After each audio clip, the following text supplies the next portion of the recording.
ದೀಪಾವಳಿ ಬಂತು, ಇನ್ನೇನು ಪಟಾಕಿ ಸೌಂಡ್ ಸ್ಟಾರ್ಟ್ ಆಗುತ್ತೆ ಅಂದರೆ ನಮ್ಮೂರಲ್ಲಿ ಸ್ಟಾರ್ಟ್ ಆಗಿತ್ತು ಜೋರಾಗಿ ಮಳೆ.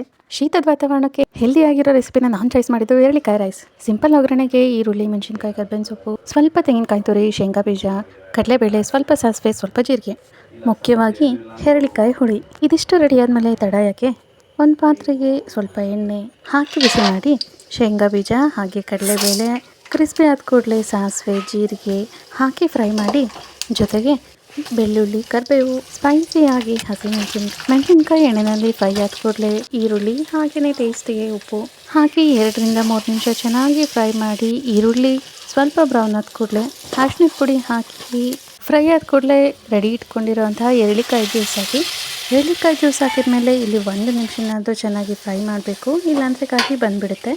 ಎರಳಿಕಾಯಿ ಜ್ಯೂಸ್ ಹಾಕಿದ್ಮೇಲೆ ಲೋ ಫ್ಲೇಮ್ನಲ್ಲಿ ಫ್ರೈ ಮಾಡಿ ಸ್ವಲ್ಪ ಕಾಯಿ ತುರಿ ಹಾಕಿದರೆ ಎರಳಿಕಾಯಿ ಗೊಜ್ಜು ರೆಡಿಯಾಗಿ ಬಿಸಿ ಬಿಸಿಯಾಗಿರೋ ಅನ್ನಕ್ಕೆ ಹಾಕಿ ಒಂದು ಒಳ್ಳೆ ಮಿಕ್ಸ್ ಕೊಟ್ಟೆ ಶೀತಕ್ಕೆ ಹೆಲ್ದಿಯಾಗಿ ಟೇಸ್ಟಿಯಾಗಿರೋ ಎರಳಿಕಾಯಿ ರೈಸ್ ರೆಡಿ ಆಯಿತು.